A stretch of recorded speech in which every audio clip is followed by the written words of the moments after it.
പല്ലിനുള്ളിൽ കാണുന്ന ഈ അസാധാരണമായ വളർച്ച എന്താണ്?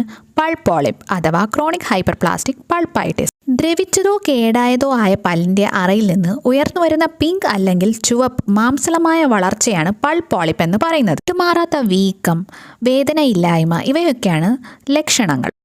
ചിലരിൽ ഇത് വേദനയുണ്ടാക്കുകയും ചെയ്യുന്നു. വേദനയില്ലായ്മയ്ക്ക് കാരണം ഇവ നാഡികളെ നിർജീവമാക്കാൻ ചാൻസ് ഉണ്ട്. ചിലരിൽ ഇത് നേരിയ അസ്വസ്ഥത ഉണ്ടാക്കുന്നു, പിന്നെ ബ്രഷ് ചെയ്യുന്ന സമയത്ത് രക്തസ്രാവം ഉണ്ടാക്കുന്നു. അങ്ങനെ ചില ലക്ഷണങ്ങളൊക്കെ കാണുന്നു. കേടായ പല്ലുകൾ കുറച്ചധിക കാലം ട്രീറ്റ്മെന്റ് ചെയ്യാതിരിക്കുമ്പോഴാണ് പൾപ്പ് പോളിപ്പുകളായി മാറുന്നത്. ഇത് ഭക്ഷണം കഴിക്കാനും ചവയ്ക്കാനും ബുദ്ധിമുട്ടുണ്ടാക്കുന്നു. ട്രീറ്റ്മെന്റ് എന്തൊക്കെയാണെന്ന് നോക്കാം. വീർത്ത പൾപ്പ് ടിഷ്യൂവിനെ നീക്കം ചെയ്യുകയും ഇൻഫെക്ഷൻ മാറാനുള്ള മെഡിക്കേഷൻ എടുക്കുകയാണ് ഫസ്റ്റ് ചെയ്യുന്നത്. അതിനുശേഷം റൂട്ട് കനാൽ ട്രീറ്റ്മെന്റോ കേടായ ഭാഗത്തെ റിമൂവ് ചെയ്ത് ടൂത്ത് ഫില്ലിങ്ങോ ആയിരിക്കും നെക്സ്റ്റ് ട്രീറ്റ്മെന്റ്. പല്ല് പൂർണ്ണമായും നശിച്ച രീതിയിലാണെങ്കിൽ എക്സ്ട്രാക്ഷൻ ആയിരിക്കും ഉചിതം.